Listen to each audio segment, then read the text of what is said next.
मेरी उल्फत मदीने से यूं ही नहीं।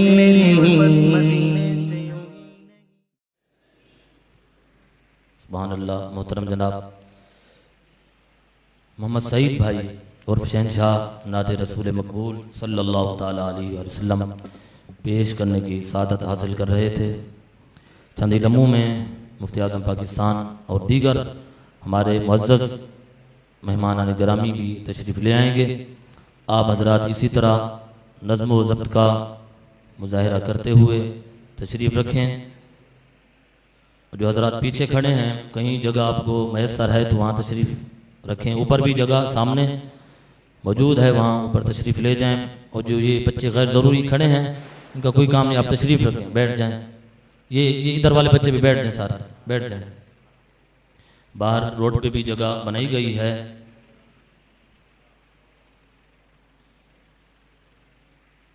अब मैं ख़ुसूसी खिताब के लिए दावत दूंगा अपने मोहसिन मुरब्बी उस्तादुल उलमा मुफक्किर इस्लाम हज़रत अल्लामा मौलाना डॉक्टर मोहम्मद रिज़वान अहमद नक्शबंदी साहब को कि अपने खूबसूरत अफ़कार आलिया से हमारे कुलूब व ज़हान को मुनव्वर फरमाएं। हज़रत का नारों से इस्तकबाल कीजिए। नारे तकबीर, नारे रिसालत, नारे खिलाफत, नारे हैदरी, नारे गौसिया, ताजदार ख़त्म नबूवत।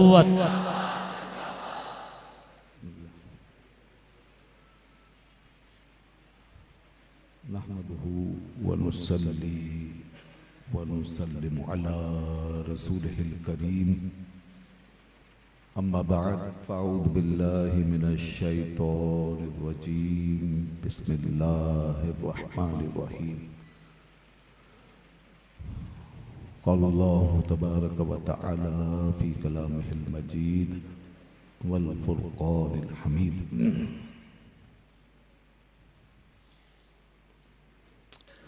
इन्ना नहनु नज़्ज़लना ज़िक्र व इन्ना लहु लहाफ़िज़ून। सदक़ल्लाहुल अलीयुल अज़ीम व बल्लगना रसूलुहुन नबियुल करीम व नहनु अला ज़ालिका लमिन शाहिदीन व शाकिरीन वल्हम्दुलिल्लाहि रब्बिल आलमीन। दुरूद पाक पढ़ लीजिए। अल्लाहुम्मा सल्लि अला सय्यिदिना व मौलाना मुहम्मद व अला आलि सय्यिदिना व मौलाना मुहम्मदिन व बारिक व सल्लिम व सल्लि अलैहि सलातन व सलामन अलैका या सय्यदी या रसूल अल्लाह व अला आलिका व अस्हाबिका या हबीब अल्लाह। हम्दो सलात के बाद लाइके सद एहतराम उस्ताजुल उलमा फ़कीहुल असर हज़रत अल्लामा मौलाना मुफ्ती मोहम्मद इलियास रज़वी अशरफी साहब, मोहतमिम जामिया नदरतुल उलूम दामन बरकातुहुल आलिया व दीगर मुअज़्ज़ज़ उलमाए किराम व अज़ीज़ुल क़द्र तलबा और मोहतरम सामीन व हाज़रीन,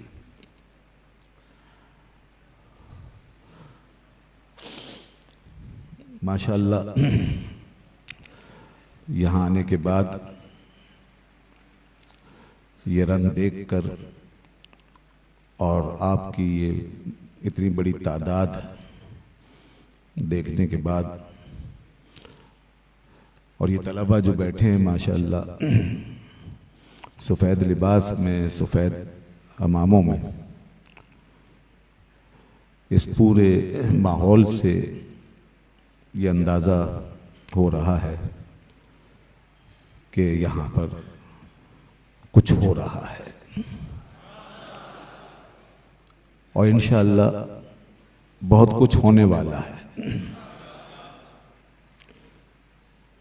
अगर कली है तो इंशाअल्लाह फूल बनने वाली है और अगर फूल है तो इंशाअल्लाह गुलदस्ता बनने वाला है और गुलदस्ता अगर रखा हुआ है तो गुलिस्तान बन के रहेगा इंशाअल्लाह। तो असल चीज यही है। वैसे खुसूसी खिताब ये मेरा बार बार कह रहे हैं, उन्होंने रख लिया है मोहब्बत में। असल खिताब इंशाअल्लाह मुफ्ती आज़म पाकिस्तान मुफ्ती मुनीबुर रहमान साहब फरमाएंगे। मैं खाली कुछ गुजारिशात। पंखा तो चला दो, पंखा चला दो, ये वाला चला दो, ये वाला। मैं सिर्फ चंद एक गुजारिशात, क्योंकि वक्त कम है और असर करीब होती जा रही है। पहले भी आना हुआ और यहाँ देखा अल्लामा मौलाना मोहम्मद आरिफ साहब जो यहाँ मदरसा भी चला रहे हैं, पढ़ा भी रहे हैं, और इसके अलावा असुफ़ा जामिया सुफ़ा के अंदर भी जो करीबी है यहाँ से, वहाँ भी माशाअल्लाह ये मुदर्रिस है और यहाँ पर इमामत व खिताबत के फ़राइज़ अंजाम दे रहे हैं। ये जो मेहनत कर रहे हैं और इनके साथ ये हमारी इंतज़ामिया माशाअल्लाह, असल में ये दो चीज़ें आपस में मिल जाए ना, एक इमाम और एक इंतज़ामिया, तो बस ये दो आतिशा है। फिर ये काम जो है दीन का, कहीं भी किसी भी मस्जिद में और किसी भी इलाके में, इसको फिर कोई रोक नहीं सकता। और वो मस्जिद जो है वो मस्जिद नहीं रहती, फिर वो मरकज बन जाती है। देखिए हजारों मस्जिदें हैं, सिर्फ मस्जिदें, और वहां सिर्फ लोग नमाज पढ़ रहे हैं, इसके अलावा और कोई काम नहीं। ज्यादा से ज्यादा बस कुछ बड़ी रातों में, ताक रातों में आके लोगों ने इबादत कर ली होती है, और एक नस्ल चली गई, दूसरी नस्ल जा रही है, तीसरी नस्ल आ रही है, मगर कुछ पता नहीं चल रहा। बस लोगों को इतना मालूम है कि जी ये मस्जिद है और यहाँ नमाज होती है। लेकिन दोस्तों याद रखो, अल्लाह के नबी सल्लल्लाहु अलैहि वसल्लम ने जो मस्जिद हमें अता फरमाई, वो मस्जिद ही कुछ और है। हुजूर ने जो मस्जिद का तस्वुर हमें दिया है ना, और जो आपने मस्जिद का मकाम और मेयार मुतय्यन फरमाया है अपने जमाने से, वो इतना नहीं है, सिर्फ वो इससे आगे है। मस्जिद को महज नमाज पढ़ने की जगह नहीं होना चाहिए, बल्कि इसके साथ साथ बेशक नमाज तो असल है, मगर इसके साथ साथ ये वो जगह है जिसके साथ हमारी रूह, हमारा दिल और हमारा दिमाग वाबस्ता है। ये वाहिद जगह है मस्जिद। इसके अलावा आपका ये सब कुछ कहीं किसी एक जगह से वाबस्ता नहीं होता। हत्ता कि आपका घर भी, घर में आपका जिस्मानी एक वास्ता ताल्लुक है कि आप वहां रहते हैं, खाते हैं, पीते हैं और एक छत के नीचे आराम करते हैं। फिर आप जाते हैं तालीमी इदारों में, स्कूलों में, कॉलेजों में, तो वहां से आपका खाली एक ज़हनी ताल्लुक बनता है, सिर्फ ज़हनी ताल्लुक, कि वहां जाके आप कुछ सीखते हैं, पढ़ते हैं और फिर आ जाते हैं। फिर आप जाते हैं मुख्तलिफ कामों के लिए, जॉब्स के लिए, फैक्ट्रियों में, कारखानों में, ऑफिसेज में। तो वहां जो आप जाते हैं तो वहां भी आपका ज्यादा से ज्यादा एक ज़हनी और फिक्री ताल्लुक बनता है, और वो इस नौइयत का होता है कि यहां से अब मुझे अपना दुनियावी फायदा और नफा उठाना है। बस मुझे अपने बच्चों के लिए यहां से कुछ हासिल करना है, फाइनेंस हासिल करना है, मईशत को अपनी मजबूत करना है, वगैरह वगैरह। तो जहां भी आप जाते हैं सिर्फ अपनी वजूद के किसी एक या दो हिस्सों के साथ मुंसलिक होते हैं। लेकिन मस्जिद एक ऐसी जगह है कि जहां आप आते हैं तो आपका जिस्म भी आता है, आपका ज़हन भी आता है, आपकी रूह भी आती है, आपकी फिक्र भी आती है, सब कुछ यहां आप लेकर आते हैं। और यहां से आप जो कांटेक्ट लेकर जाते हैं वो दुनिया में किसी और जगह से आपको नहीं मिल सकता। ये सबसे बड़ा रूहानी मामला है।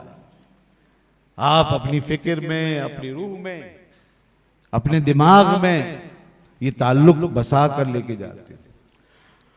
और फिर देखो कितनी खूबसूरत बात है कि अल्लाह ने 5 वक्त के लिए हमें इस जगह में हाजिर होने का हुक्म दिया। और 5 वक्त बार बार जब हम इस जगह में आते हैं तो ये कांटेक्ट हमारा बार बार रिन्यू होता है, रीजनरेट होता है, रिन्यू होता है, बार बार उसको जिला मिलती है और यूं मजबूत होता चला जाता है आदमी इस ताल्लुक की बुनियाद पर। इसीलिए रसूलुल्लाह सल्लल्लाहु अलैहि वसल्लम ने फरमाया क़यामत के दिन 7 आदमी होंगे जो अल्लाह के साए में होंगे।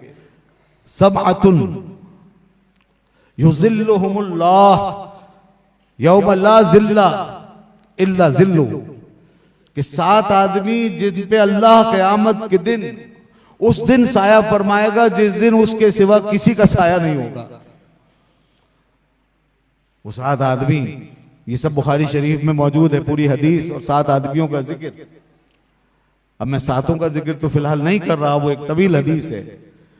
उसमें एक आदमी वो है जिसका इस वक्त हमारे मौजू से ताल्लुक है और जिसका इस जगह से ताल्लुक है जहां बैठे हुए, और इस काम से ताल्लुक है जो यहां हो रहा है। और वो एक आदमी वो कौन है? फरमाया रजुलुन कल्बुहु मुअल्लकुम बिल मसाजिद। फरमाया उन 7 आदमियों में एक वो शख्स है जिस पर अल्लाह का साया होगा कि जिसका दिल मस्जिदों के साथ अटका हुआ होगा। दिल मस्जिद से अटका हुआ हो, दिल मस्जिद में लगा हुआ हो। तो मैंने अर्ज किया ना, ये जगह वो जगह है जहां दिलों के कनेक्शन का मामला होता है, दिलों के जुड़ने का, दिलों के इर्तिबात और इत्तिसाल का मामला होता है। और ये वो जगह है जहां सुकून हासिल होता है।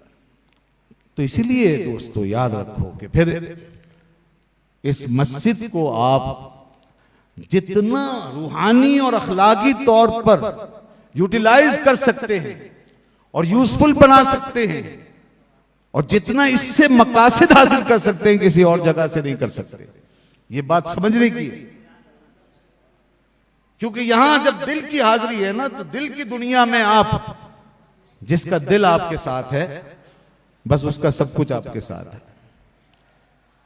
लोग आते हैं दिल के साथ और दिल के ताल्लुक के साथ, तो आप चाहें तो अब उनके दिलों से, उनके दिलों को मामूर कर दें। सिर्फ उनकी पेशानियों को सजदों से आबाद ना करें। सुने सुने, नारे नहीं लगाएं, भी बात सुने। आप सिर्फ उनकी पेशानियों को सजदों से आबाद ना करें, बल्कि उनके दिलों को भी सजदा गाह बना दें। उनके दिलों को, उनकी रूहों को, उनके जाहिर को खाली अल्लाह के सामने झुका हुआ ना छोड़ दें, बल्कि उनके बातिन को भी खुदा के हुजूर में हर वक्त हाजिर होने वाला बना दें।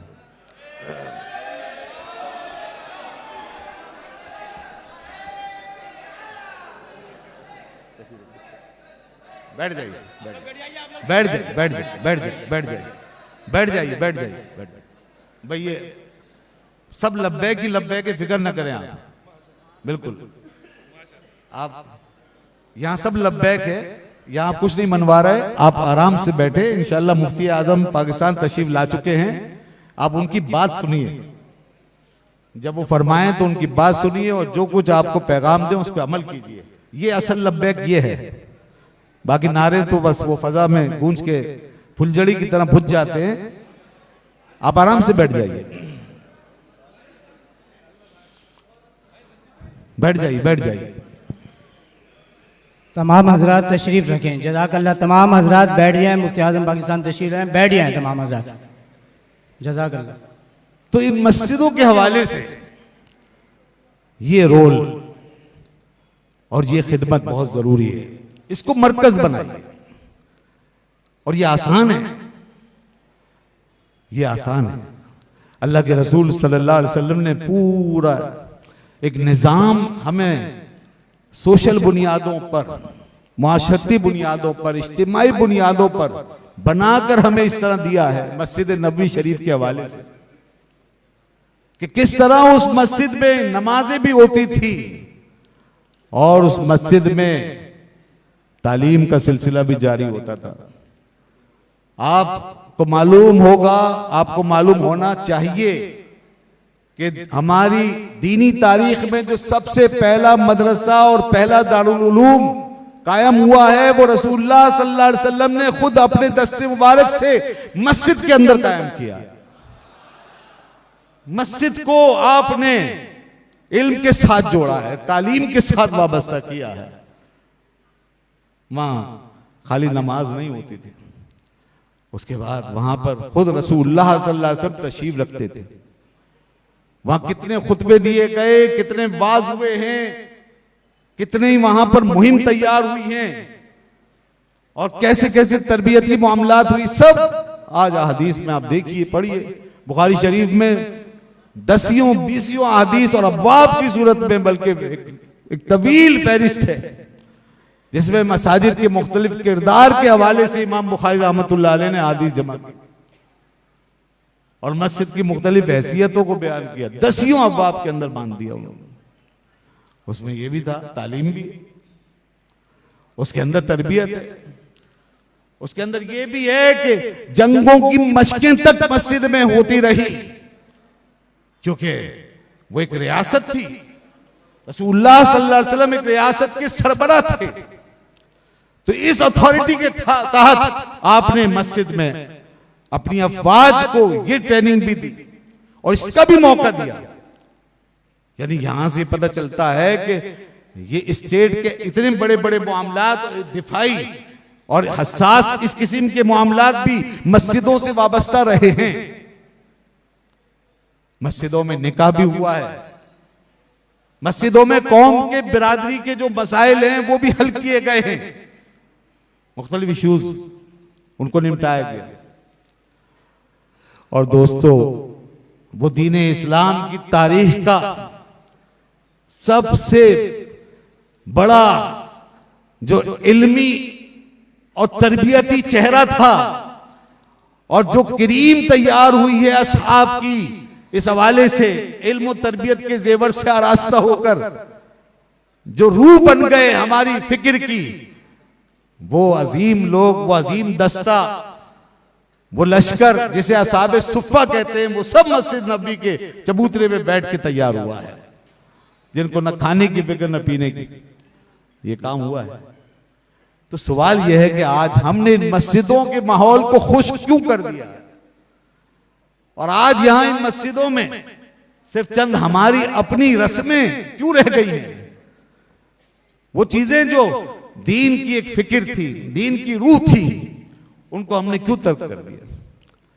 और एक बात ध्यान में रखिए, जब तक आप अपनी रस्मों, तरीकों, अपने जज्बात के साथ दीन की असल रूह और फिक्र को वाबस्ता नहीं करोगे, याद रखना दीन जिंदा नहीं होगा। दीन जिंदा नहीं होगा। आप जितनी चाहो महफिलें कर लो, जितने चाहो आप जज्बात का मुजाहरा कर लो, जितने चाहो जोश दिखा दो, जितने चाहो नारे लगा लो, अकीदत और मोहब्बत के जो चाहो पैरान पहन लो, लेकिन जब तक दीन की असल मकसदियत और उसकी रूह को जिंदा नहीं रखोगे और उस चीज को लेके नहीं चलोगे, ये सब खोखली बातें बन के रह जाएंगे। ये सिर्फ ऊपर के लिबास होंगे। एक ऐसी खाल होगी जिसके अंदर जिस्म नहीं होगा, जिसके अंदर दिल नहीं होगा। तो इसलिए हमें इस बात की तरफ जरूर तवज्जो रखनी चाहिए। तारीख उम्मत में जब तक मुसलमान गालिब रहे हैं, उसकी वजह असल यह है कि उन्होंने अपनी लाइफ लाइन को हमेशा बचा कर रखा है। लाइफ लाइन, यहां खानकाई निजाम भी आया, तसव्वुफ भी आया है, सूफिया भी आए हैं, दुर्वेश भी आए हैं, यहां पर बड़े बड़े दानिश्वर भी आए हैं, शुअरा भी आए, अदीब भी आए, हुक्मरान सलातीन भी आए, बड़ी बड़ी तहरीकें उठी हैं, सब कुछ हुआ है। लेकिन सारे लोग, चाहे वो मुफक्किर हों या मुजाहिद हों, वो शुआरा हों या अदीब हों, वो दानिश्वर हों या सूफी हों, उन सब ने अपनी एक लाइफ लाइन जो दीन की चली आ रही है रसूलुल्लाह सल्लल्लाहु अलैहि वसल्लम के जमाने से, उसको जिंदा रखा है। और वो लाइफ लाइन क्या है? वो तालीम और तरबियत है। वो सिर्फ एक ही चीज है, तालीम और तरबियत। ना वो मस्जिदें बना के इस तरह छोड़ देते थे और ना वो महफिलें सजा के उनको हवा में उड़ा देते थे। न उनके लश्कर ऐसे थे कि वो जाते और सिर्फ उन्हें एक ही बात का होश होता हो, दूसरी बात का उन्हें पता ही ना हो कि तालीम कितनी अहम है। हम देखते हैं कि बड़े बड़े सिपह सालार और सलातीन उलमा को साथ रखते थे। महमूद गजनवी के दरबार की असल जीनत उलमा के साथ कायम थी। हारून रशीद के दरबार में जो आफताब और महताब चमकते थे वो अहले इल्म होते थे। कहीं इमाम अबू यूसुफ उसके यहां सूरज की तरह चमकते नजर आते हैं, कहीं इमाम मोहम्मद रहमतुल्लाह अलैह। ये दरबारों का हाल था। जब दरबारों का, सरकारों का ये हाल था तो मस्जिदों का क्या आलम होगा। और यही मामला सूफिया का था। खानकाहें भी कभी इस इल्मी धारे से जुदा नहीं हुई। कोई सूफी, कोई दुर्वेश जो वाकई सूफी दुर्वेश हुआ, कोई भी बड़ा आलिम और बुजुर्ग, वो कभी भी इल्म से जुदा नहीं रहा। उन्होंने हमेशा उलूम और फनून की सरपरस्ती की। वो तरीकत की गव्वासियां करते रहे, मारिफत के सुलूक के बड़े आला आला मनाजिल तय किए और बहुत ऊंची ऊंची बातें जरूर फरमाई उन्होंने, जो आज आम तो क्या खास लोग भी उसकी इदराक की सलाहियत नहीं रखते। मगर इसके बावजूद उन्होंने अपनी लाइफ लाइन बना के रखी और वो ये थी कि तालीम जिंदा रहे, उलमा से राब्ता रहे। उन्होंने इल्म को जिंदा रखा है, क्योंकि ये असल मेन लाइन है, इसी से सब निकलते हैं। ये पहली तरबियत गाह है, इसके बगैर इस्लाम की कोई इमारत सलामत रह नहीं सकती। आपका कोई किला मजबूत नहीं हो सकता, आपका कोई दिफा मजबूत नहीं हो सकता, आपका कोई लश्कर कारामद नहीं हो सकता, आपकी कोई फौज किसी मैदान में जाके कुछ नहीं कर सकती अगर इल्म हमारे सरों पर ताज बनकर न चमके और इल्म की रोशनी में अगर हमारा सफर ना हो। एक बुजुर्ग हुए हैं हजरत शाह मीना, जिन लोगों को हम कहते हैं कि उम्मी हुए हैं, जिन्होंने दुनिया में कुछ नहीं पढ़ा, ऐसे भी कुछ सूफी और बुजुर्ग हुए हैं। और आज हम लोग जब इल्म से दूर हो गए और जहालत से मानूस हो गए, तो ऐसे बुजुर्गों का जिक्र करके कुछ खास उनसियत हासिल करना चाहते हैं। और खास तौर पे ऐसे लोग जो जहालत से परागंदा हो चुके और मानूस हो चुके हैं, वो ऐसे बुजुर्गों का खास तौर पे नाम लेते हैं, जिक्र करते हैं, ताकि उनकी जहालत को सनद मिल सके, उनकी हमाकतों को सनद मिल सके। हरगिज नहीं, मैं ये वाकया इसलिए बता रहा हूं, किसी बुजुर्ग के उम्मी होने का मतलब भी ये नहीं है कि वो जाहिल था और वो इल्म का नाकदर शनास था, ये मतलब हरगिज नहीं। कुछ बुजुर्ग हजारों लाखों में ऐसे हुए जिन्हें अल्लाह ने अपनी जनाब से इल्म लदुनी अता फरमा दिया। वो किसी मकतब में नहीं गए, किसी उस्ताद के सामने नहीं बैठे, लेकिन क्या इसका मतलब यह है कि उन्होंने अपनी लाइफ लाइन काट दी, मुआशरे को इल्म से जुदा किया और उन्होंने इसी बुनियाद पे लोगों की तरबियत की कि तुम सब भी अब मत पढ़ो, किसी को इल्म की जरूरत नहीं, देखो जब मेरा मामला है ऐसे सबका मामला हो जाएगा। नहीं, उनका मामला खास था। इसलिए हजरत शाह मीना रहमतुल्लाह अलैह, जिनका जिक्र हजरत शेख मुहक्किक शाह अब्दुल हक देहलवी रहमतुल्लाह अलैह ने अपनी किताब अखबारुल अखियार में किया, ये उम्मी लकब थे। इनके हाथ पर वक्त के बड़े बड़े उलमा ने बैत कर ली और एक बहुत ही बड़े आलिम और बुजुर्ग ने उनके हाथ पर जब बैत की, तो एक दिन उस आलिम ने, उस उस्ताजुल उलमा ने उन बुजुर्ग की खिदमत में ये दरखास्त की कि हजरत भाई आप इधर देखेंगे तो मैं कुछ कह सकूंगा, वरना आप इधर उधर देखेंगे तो फिर मुझे याद नहीं रहेगा मैं क्या कह रहा हूं। आप बराए मेहरबानी इधर मुतवज्जे हो जाए, तो फिर मुझे असल में जहन मेरा नहीं चलेगा, मैं कोई याद करके नहीं आया ये बातें, मैं तो अभी जो कुछ जहन में आ रहा है वो बयान कर रहा हूं, तो इसलिए फिर तकरीर नहीं होगी। और हमें ये काम भी नहीं आता भाई इधर से वो करें उधर से वो करें, आपको जबरदस्ती इंगेज करें। आप खुद ही अपने तौर पे संजीदा होकर गुफ्तगू को समाप्त फरमा लें। बस मैं 2-4 मिनट और लूंगा, फिर उसके बाद इंशाअल्लाह मुफ्ती आजम पाकिस्तान का खिताब होगा। अब आप बैठे हैं, आए हैं तो यकसुई से सुनिए, पीछे जो कुछ हो रहा है होने दीजिए, आने वाले आ रहे हैं, जाने वाले जा रहे हैं, आप बैठे रहिए, सुकून से सुनते रहिए, तवज्जो इधर रखें। मैं जब आपकी तरफ मुतवज्जे हूं तो आप मेरी तरफ मुतवज्जे हो जाए। तो हजरत शाह मीना से उन आलिम ने कहा, उस्ताजुल उलमा ने, वक्त के बहुत बड़े आलिम हैं, हुजूर कब तक ये हम सिया हरूफ जो हैं इनका रट्टा लगाते रहेंगे, यानी इल्म की जो बातें पढ़ते हैं।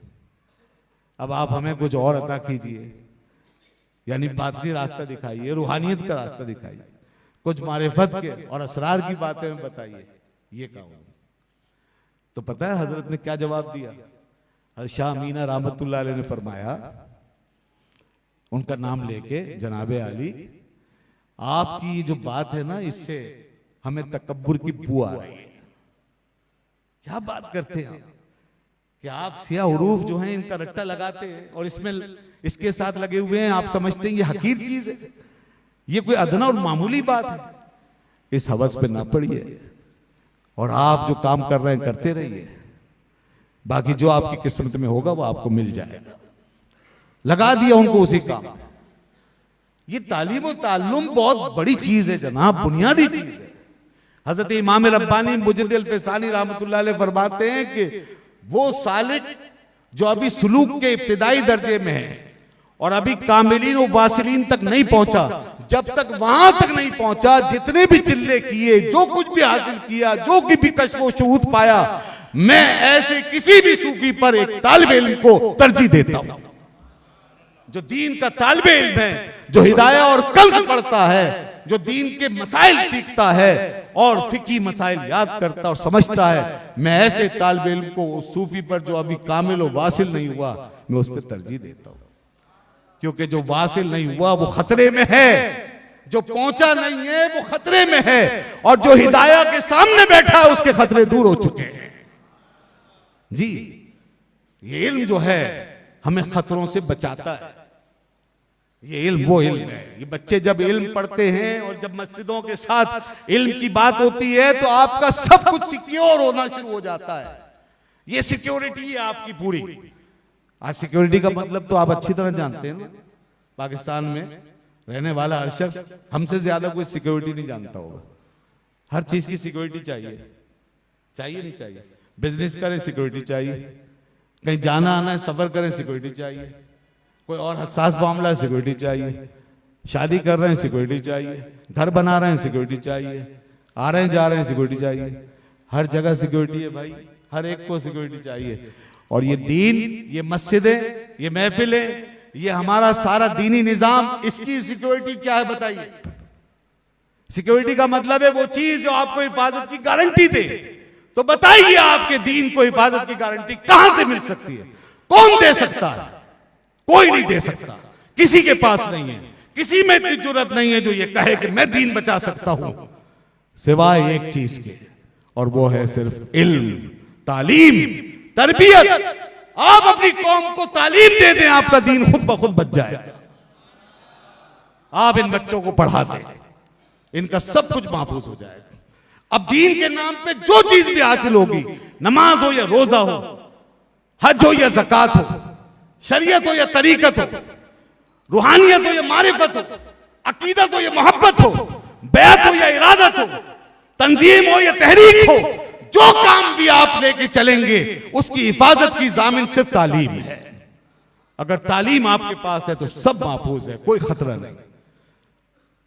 तो देखो दोस्तों, इस चीज पर तवज्जो दो। और ये जो महफिलों में आपने इल्म को खुश करके रख दिया है और इल्म के ऊपर जो अपनी तरजीहात मुतय्यन कर रखी हैं, ये बहुत बड़ा खतरा है। आप ये देखो कि तालीम कहीं ऐसा तो नहीं है कि पिछली सफों में खड़ी हो गई। तालीम सेकंड प्रायोरिटी नहीं हो सकती। चाहे आप महफिलें करो, चाहे आप खानकाएं बनाओ, चाहे आप सूफी बनो, चाहे किसी के हाथ पर बैत करो, चाहे आप मस्जिद में आओ, चाहे आप काबा में जाओ, तालीम का जरूर सोचो कि मैं कैसे अपने इल्म में इजाफा कर सकता हूं और कहां ये चीज जारी है, कैसे जारी है, और नहीं है तो क्यों नहीं है। हजरत इब्राहिम अलैहिस्सलाम ने काबे की तामीर की, इतना बड़ा घर बनाया। आज बस हम जाना नहीं समझते और हाजिरियां गिनते गिनवाते, और यही माहौल बस परवान चढ़ाने में लगे रहते हैं। किसी को कोई लालच है, किसी कोई तरजीह है, किसी का कोई मकसद है कि भाई जाए आए बस इस हद तक, मदीने गए आए बस। नातों में यही फलसफा पेश किया जाता है और ये ट्रैवल एजेंटों के जरिए से सिर्फ एक ही ये हमें बात समझाई जाती है, जाओ बस यही हो गया काम तुम्हारा।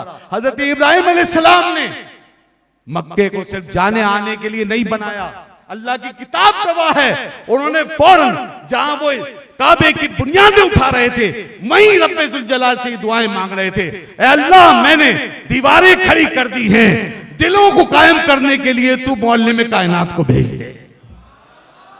रब्बना वबअस फीहिम रसूला यतलू अलैहिम आयातिका, ए अल्लाह अब जरूरत है इस बात की कि इनके दरमियान उस हस्ती को मबूस फरमा जो तेरी आयतें पढ़ के सुनाए, जो इनका तज़किया भी करे और इनको तालीम भी सिखाए, तालीम भी दे किताब और हिकमत की, उसे भेज दे। क्यों मांगी ये दुआ? कौन सा ये हमें तसव्वुर दिया गया है? ये देखिए, इस सेंस को समझिए, ये सेंस ही नहीं इसेंस है, ये हमारी रूह का मामला है कि कोई चीज बगैर तालीम के कायम नहीं रह सकती। काबतुल्लाह भी है तो उसकी आबादी तालीम से है, इल्म से, वो उस इल्म से जो रसूलुल्लाह सल्लल्लाहु अलैहि वसल्लम दिया। मस्जिद नबी शरीफ थी तो वहां भी जब तक ये जवाल नहीं आया था ना अंग्रेजों की साजिश की वजह से 1924 के बाद, उससे पहले पहले पूरी 1000 साल की तारीख में अल्लाह का घर काबतुल्लाह भी और मस्जिद नबी शरीफ भी, ये दोनों मरकज इल्म के बड़े बड़े मराकिज हुआ करते थे। बरेली से इमाम अहमद रजा जब वहां पहुंचे तो देखो यहां बेशक उन्होंने ये जरूर फरमाया अपनी अकीदत और मोहब्बत, अपना ताल्लुक बातिन बताने के लिए जो इश्क और मोहब्बत की कैफियत थी वो अपनी जगह है। उन्होंने यहां ये बताया कि जानो दिल होश खिरत सब तो मदीने पहुंचे, लेकिन वहां जाके इमाम अहमद रजा जब बैठे हैं तो कितने लोगों से राब्ते हुए हैं आपको मालूम है? उन्होंने वहां जाके क्या काम किया है? वहां जाके कोई हमारी तरह ये रस्मी और रिवायती दीवानगियों के लिबादे नहीं पहन लेते थे ये लोग, और सिर्फ खाना पुड़ियां करके और जाहिरी तौर पे कुछ तरीके अपना कर नहीं आ जाते थे। इमाम अहमद रजा ये इल्म का समंदर लेके वहां पहुंचे थे और मक्के और मदीने के सैकड़ों उलमा से मुलाकातें की थी, और उसी दौरान उन्होंने वो काम किया था तारीख का आइंदा आने वाली नस्लों के लिए कि मक्के और मदीना के सैकड़ों लोगों से मिलकर हिंदुस्तान के अंदर उठने वाले फितने का सद्देबाब करवाया था। तो ये तालीम नहीं थी? वहीं बैठ के उन्होंने वो रिसाले लिखे, सिर्फ 8 या 12 घंटे के अंदर उन्होंने वो किताब लिख दी जिसका सवाल किया गया था कि रसूलुल्लाह सल्लल्लाहु अलैहि वसल्लम के इल्म गैब के बारे में आप क्या कहते हैं। उलमा ने पूछा और उन्होंने गालिबन 8 या 12 घंटे के अंदर वो किताब लिख दी जो आज भी आपकी आंखों के सामने मौजूद है। ये हाजरियां, ये इल्म की दौलत लेके गए जाते हो, इल्म की दौलत लेके आते। इल्म नहीं छूटता था, अकीदत मोहब्बत के सिलसिले अपनी जगह। तो दोस्तों आप आशिक जरूर हैं बेशक, अल्लाह ने आपको इश्क मोहब्बत भी दिया है, अदब भी दिया है, लेकिन आप जाहिल ना बनिए, जाहिल ना बनिए, जहालत के साथ नहीं, इल्म के साथ। ये इश्क मोहब्बत और ये अदब ये लोगों पे उस वक्त असर करेगा जब हमारे साथ इल्म की दौलत होगी, तालीम हमारा जेवर होगा, ये हमारी बुनियाद होगी। इसलिए इसको जरूर आप साथ रखिए। मैं हैरान होता हूं ये बातें जब जलसों में तकरीरों में कुछ लोग करते हैं, किसी को आपने कोई बनाया हुआ है, किसी को कुछ बनाया हुआ है, मैं अगर जरा सा भी इशारा करूंगा खामखा ज़हन इधर उधर जाएंगे, बस समझ जाइए। मैंने सुना कि एक दफा किसी स्टेज पर किसी साहब ने इल्म की फजीलत की बात की, उलमा की बात की, इल्म की शान बताई, लोगों को गरमाया और उनको ये फिक्री तरबियत दी। तो बाद में एक खतीब साहब बैठे स्टेज के ऊपर, एक खतीब साहब बैठे, मशहूर खतीब, उन्होंने उनकी तकरीर को सिर्फ एक जुमले से ऐसा रगड़ा और ऐसा मसला कि सारी तकरीर जो है वो बेकार होकर रह गई। उन्होंने बैठते ही क्या कहा, ये बातें सुनिए जो हमें जहालत के ट्रैक पर चला रही हैं।